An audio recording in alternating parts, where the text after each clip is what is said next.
Bonjour à tous, bienvenue à French for Ethiopians. እኔ ማጊ ነኝ። ዛሬ ሁለተኛውን ፓርት የአኒማልስ ስለ አኒማልስ የምንማርበትን ሁለተኛውን ፓርት እናያለን። les animaux sauvages, les animaux sauvages, wild animals። በባለፈው ለሰን ዶሜስቲክ አኒማልስ ወይም የቤት እንስሳት አይተናል። ዛሬ ደግሞ les animaux sauvages ወይንም ዋይልድ አኒማልስ አለዚያም ደግሞ የዱር እንስሳት የሚባሉትን እናያለን። አይ ሆፕ ትወዱታላችሁ። ኮሜንት አድርጉ ቅር ያላችሁ ነገር እንዲስተካከሉ የምትፈልጉት ካለ። ሌትስ ስታርት።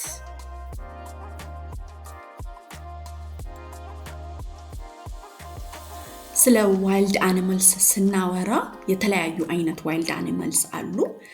ለምሳሌ በውሃ ውስጥ የሚኖሩ በሰማይ ላይ የሚበሩ አዋፋት የሆኑ ዋይልድ አኒማልስ አሉ። ጫካ ውስጥ ያሉ ወይም ጥቅጥቅ ባለ ዱር ወይ ደግሞ ጥቅጥቅ ባለ ደን ውስጥ ያሉ እንስሳት አሉ። እንዲሁም ደግሞ ሜዳማ ወይንም ደግሞ በረሃማ የሆኑ ቦታዎች ላይ ያሉ ዋይልድ አኒማልስ ወይም የዱር እንስሳት አሉ። አንደኛውና የመጀመሪያው የምናየው ምን ይሆናል? les animaux de la jungle ወይንም les animaux de la forêt። እነዚህ jungle and forest animals የምንላቸው በአማርኛ የዱር የጫካ ወይንም ደግሞ የደን ጥቅጥቅ ያለ ደን ውስጥ ያሉ እንስሳቶችን መጀመሪያ ላይ እናያለን ማለት ነው። ስለዚህ መጀመሪያ የምናየው ላየንን እና ቤተሰቦቹን ይሆናል። በፍጥነት የዛሬው ለሰን ብዙ ስላይድ ስለሆነ በፍጥነት እየተማረን እንሄዳለን ማለት ነው። ወንዱ አንበሳ un lion፣ ሴቷ አንበሳ une lion፣ ህፃኑ ወይም ልጅ የሆነው ወይም በአማርኛ ደቦል የምንለው በእንግሊሽ ደግሞ ላየን ካብ የምንለው un lionceau። un tigre ታይገር ወይም ወንዱ ነብር። une tigresse ታይግረስ ወይንም ሴቷ ነብር። un rhinoceros ይሄ ደግሞ ራይኖሰረስ ወይንም ከርከሮ። un léopard leopard። un guépard cheetah። un jaguar ያው ተቀራራቢ ነው። une panthère panther። une panthère noire ይሄ ደግሞ black panther። ከለር ስንማር ኖር ብላክ ብለን የለ። ስለዚህ une panthère noire ካለን black panther። እዚህ ጋር ደግሞ አሁን በምስሉ ላይ እንደምናየው የመጀመሪያዋ ምንድናት? ከላይ ያለችው un singe monkey። ቀጣዩ ሁለተኛው መሃል ላይ ያለው un gorilla። ቀጣይ un chimpanzé ቺምፓንዚ። የመጀመሪያው ድብ የምንለው በአማርኛ ወይም ቤር የምንለው በእንግሊሽ፣ በፍሬንች ምን ይሆናል? un ours።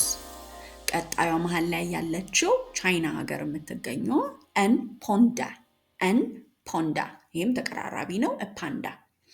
ቀጣይ ዝሆኑ un éléphant። un zèbre ከላይ የምናያት የሜዳ አህያ ወይንም በእንግሊሽ ዚብራ የምንለው ማለት ነው። መሃል ላይ ያለችው ደግሞ ቀጭኔ ወይም ጅራፍ የምንላት ደግሞ une girafe። የመጨረሻው ደግሞ በአማርኛ ጎሽ ወይም በእንግሊሽ ደግሞ ቡፋሎ የምንለው un buffle። ተመሳሳይ ነው ከእንግሊሹ ጋር ትንሽ አክሰንት ብቻ ነው የሚለየው ማለት ነው። un zèbre፣ une girafe፣ un buffle። un loup wolf ወይም ተኩላ። un renard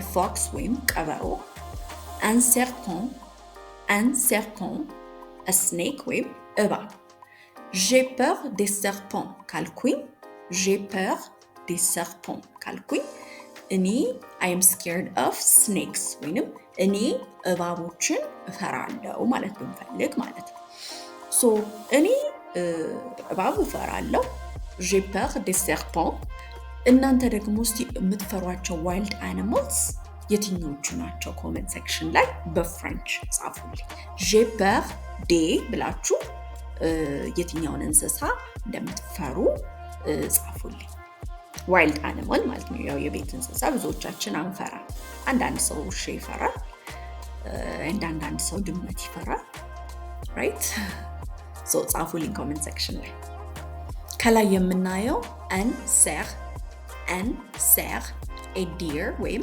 አጋዘን ሁለተኛው ደግሞ un écureuil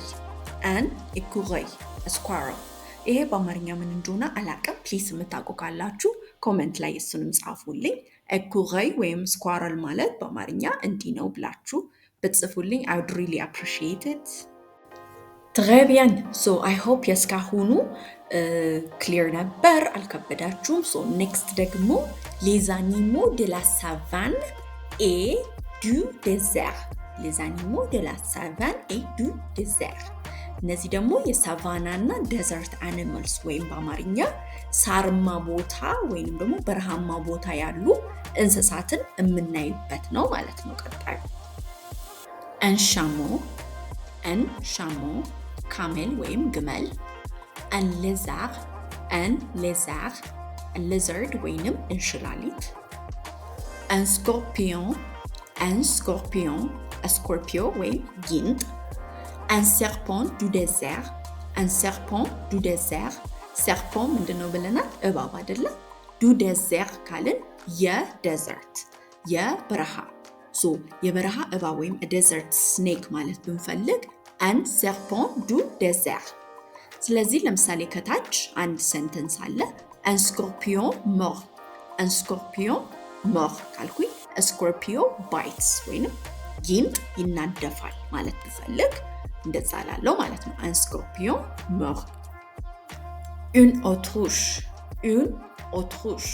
ostrich un vautour vulture ሶስተኛ የምናያቸው ካቴጎሪ ደግሞ les animaux de la montagne et du froid እነዚህ ደግሞ የተራራማ ቦታና የቀዝቃዛማ ቦታ ወይም የበረዶማ ቦታ እንስሳት ይሆናል ማለት ነው un ours polaire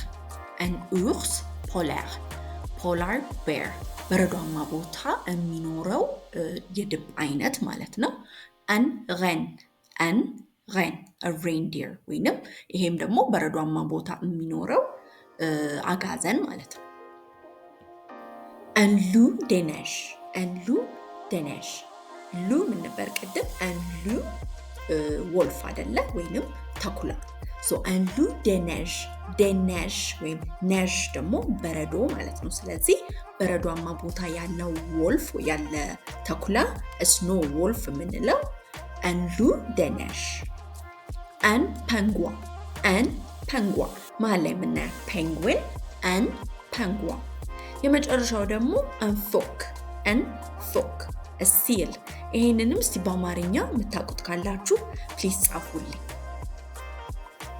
አራተኛው ካቴጎሪ ላይ ደርሰናል እነዚህ ደግሞ les animaux des rivières et marécages እነዚህ ደግሞ ወንዝ ውስጥ ሐይቅ ውስጥ እንዲሁም ደግሞ ረግረጋማ ቦታ የሚገኙ እንስሳት ማለት ነው ኢሜጁ ላይ የምታዩዋቸው አንደኛው አሊጌተር አንደኛው ደግሞ ክሮኮዳይል ነው አይ ነው ትንሽ ዲፈረንሱን ለማየት ሲግኒፊካንት የሆነ ዲፈረንስ ለማውጣት ራሱ በጣም ከባድ ነው ግን ክሮኮዳይል አን ክሮኮዲል አዞ የምንለው ማለት ነው አሊጌተር ደግሞ አን አሊጋቶር ከላይ ያሉት ኢሜጆች ላይ ለምሳሌ ተመሳሳይ ፍሮግ እና ቶድ ይመሳሰላሉ አይደለ ግን ልዩነት ያላቸው የተለያዩ እንስሳቶች ናቸው። ፍሮግ በአማርኛ እንቁራሪት የምንለው ማለት ነው። በፍሬንች ኡን ግረኑይ የምንለው ማለት ነው። ቀጣዩ ደግሞ ቶድ በአማርኛ ጉርጥ የምንለው ነው። አን ክራፖ በፍሬንች አን ክራፖ። ቀጣይ ደግሞ ምን እናያለን? አሁን ለምሳሌ ኤሊ አለ። ከኤሊ ደግሞ የኤሊ ዘር ሆና ስቲል አነስ ያለች ደግሞ ውሃና ውሃ ዳርቻ አካባቢ የምትገኘዋ ተርትል የምንላት አለች አይደለ? እሱ ደግሞ በፍሬንች ኡን ቶርቱ። ይችኛዋ ውሃ ዳርቻ ውሃ አካባቢ በጣም ጥልቅ ያልሆነው ጋር ግን ስቲል ውሃ ያለበት ረግረግ ያለበት አካባቢ ያለችው ኡን ቶርቱ። ቀጣይ ደግሞ ዲፕ ሲ ውስጥ ወይንም ባህር ውስጥ ያለችው ደግሞ ሲ ተርትል የምንላት ደግሞ ኡን ቶርቱ ደ ሜር። ኡን ቶርቱ ደ ሜር። ሜር ምንድነው? ባህር ወይም ሲ።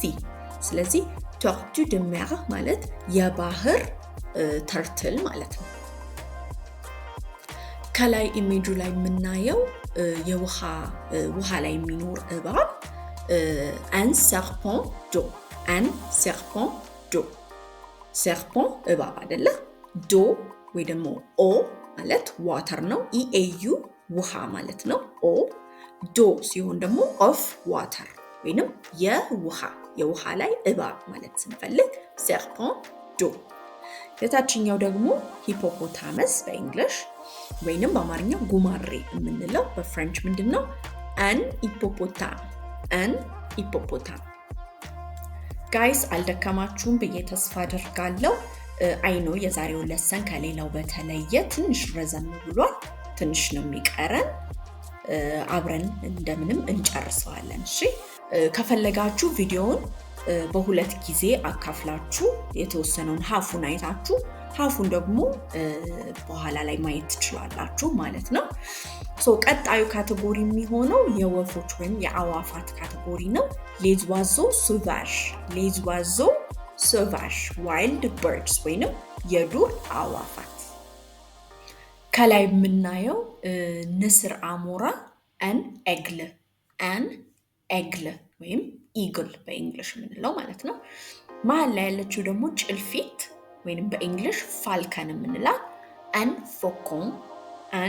ፎኮን። የመጨረሻዋ ደግሞ ክሮ ወይ ደግሞ ቁራ የምንለው በአማርኛ በፍሬንች አን ኮርቦን። የኔ ፌቨሪት የመጀመሪያው አን ኤግል ነው። የእናንተ ፌቨሪት ከአዋፋት ደግሞ የትኛው እንደሆነ ፕሊዝ ጻፉልኝ። እሺ በፍሬንች ስትጽፉ ታዲያ። ከላይ ምስሉ ላይ የምናየው ሁለት አይነት ጉጉት ነው። እኛ በተለምዶ በቃ ኦል ወይ ደግሞ ጉጉት ብለን ነው አይደል የምናውቃቸው። ግን ኦል የምንለው የመጀመሪያው በፍሬንች አን ኢቡ ይባላል። ሁለተኛው ደግሞ ባርን ኦል አይ ቲንክ በአማርኛ የበረሃ ጉጉት መሰለኝ የሚባለው። ሹር የሆነ ሰው ካለ ፕሊዝ ኮመንት ሴክሽኑ ላይ አርሙኝ ድንገት ከተሳሳትኩኝ ፕሊዝ። እሱ ደግሞ ምን ይባላል? ኡን ሹዌት። ስለዚህ አን ኢቡ ኦል የምናውቀው ዩዥዋል የምናውቀው ጉጉት፣ ኡን ሹዌት ወይም ባርን ኦል ወይም የበረሃ ጉጉት ማለት ነው። ታችኛዋ ደግሞ ሁሌ የምናውቃታለን፣ ግን እዚህ ጋር ዋይልድ ፓሮት ናት ወይም የጫካ ፓሮት ናት። እሷ ደግሞ በፍሬንች ምን ትባላለች? አን ፔሮኬ ሶቫዥ። ፔሮኬ ፓሮት ነው አይደለ? ቤት ውስጥም ልናሳድጋቸው የምንችላቸው ምናምን አይነት ሲሆኑ ፔሮኬ ብቻ ይሆናል። ሶቫዥ ስንጨምር ደግሞ ሶቫዥ ማለት ዋይልድ ወይንም ዱር ማለት ስለሆነ አን ፔሮኬ ሶቫዥ ማለት የዱር በቀቀን ወይም ዋይልድ ፓሮት ማለት ነው። ትሬቢያን። እዚህ ጋር ደግሞ ከላይ የምናየው ነጩ አን ፔሊኮን ፔሊከን። ሁለተኛው ደግሞ አን ፍላሞን ሮዝ ፍላሚንጎ። ኦልሞስት ዳን። የዛሬው የመጨረሻ ካቴጎሪ እና የመጨረሻው ለሰን ሌዛኒሞ መራን የሲ ኤንድ ኦሽን አኒማልስ ወይንም የባህርና የውቅያኖስ እንስሳትን የምናይበት ይሆናል ማለት ነው። ኦፍ ኮርስ የመጀመሪያዎቹ ኦሽን ኤንድ ሲ አኒማልስ የሚሆኑት ማን ናቸው? ፊሽ፣ ሻርክ እና ዌል አይደለ? ሶ ፊሽ በፍሬንች ምንድን ነው? የመጀመሪያው አን ፖisson አን ፖisson። ኢቨን ምግብ ስታዙ አሳ ማዘዝ ብትፈልጉ je voudrais un poisson I want a fish je voudrais un poisson très bien። ቀጣዩ ደግሞ ሻርክ አይደለ? un requin un requin። ቀጣይ የመጨረሻው ደግሞ ትልቁ እንስሳ ማማል የሆነ ውሃ ውስጥ የሚኖር እንስሳ une baleine whale። ቀጣይ ደግሞ የኔ ፌቨሪት የውሃ ላይ እንስሳ un dauphin በእንግሊሽ ዶልፊን የምንለው ማለት ነው። የእናንተንም ፌቨሪት የውሃ ላይ እንስሳ መጻፍ እንዳትረሱ በፍሬንች። ቀጣይ ደግሞ ስታር ወይ ደግሞ ኮከብ የምትመስለው አሳ une étoile de mer በእንግሊሽ starfish በፍሬንች ደግሞ une étoile de mer étoile ማለት ስታር ወይንም ኮከብ ማለት ነው። de mer ማለት of sea ወይንም የባህር ማለት ነው። so une étoile de mer ማለት starfish። ከላይ ያለው une pieuvre octopus። ሁለተኛው ደግሞ une méduse jellyfish። un crab በእንግሊሽ a crab ምንለው ይሄ አንድ አይነት ነው ግን አክሰንት ብቻ ነው ያለው ላይ ክራብ ያደርገዋል እንጂ አንድ አይነት ነው። ቀጣይ ደግሞ ሁለተኛዋ ምንድናት? une crevette ይሄ ደግሞ shrimp። እዚህ ጋር እስካሁን የተማርነውን የአኒማል ወይም የዋይልድ አኒማል ካቴጎሪ ሪቫይዝ ለማድረግ ያክል የተቀመጠ ነው። les animaux sauvages ወይም ዋይልድ አኒማልስ የዱር እንስሳ፣ les animaux de la jungle ወይም les animaux de la forêt ማለት ጃንግል አኒማልስ ወይም ፎረስት አኒማልስ የጫካ እንስሳ። ምሳሌ ስጡ ብንባል ምን ማለት እንችላለን? un lion አንበሳ። les animaux marins ይሄ ደግሞ ሲ አኒማልስ ወይም ኦሽን አኒማልስ ውሃ ውስጥ የሚገኙ እንስሳት፣ ባህርና ውቅያኖስ ውስጥ ያሉ እንስሳት። ለምሳሌ un poisson አይደል? fish። ቀጣይ ደግሞ les oiseaux ይሄ ደግሞ birds ወይንም ወፎች የምንላቸው ናቸው። for example perroquet አይደለ? perroquet sauvage የዋይልድ ፓሮት። ቀጣይ les reptiles እነዚህ ደግሞ reptiles ወይም ተሳቢ እንስሳ የምንላቸው ናቸው። ለምሳሌ serpent አይደለ? serpent እባብ። très bien so የዛሬው ለሰን ይህን ይመስል ነበር። አይኖ አርዝሜባችኋለሁ I'm really sorry።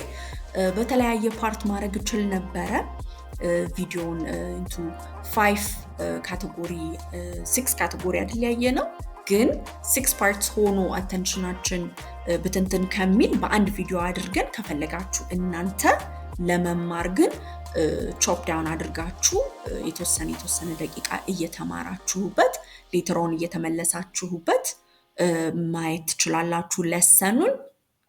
très bien so until next time ጥሩ ለሰን ይዤላችሁ እመጣለሁ። ኮሜንት ሴክሽን ላይ ምን መማር እንደምትፈልጉ ፕሊዝ ንገሩኝ። thank you so much à bientôt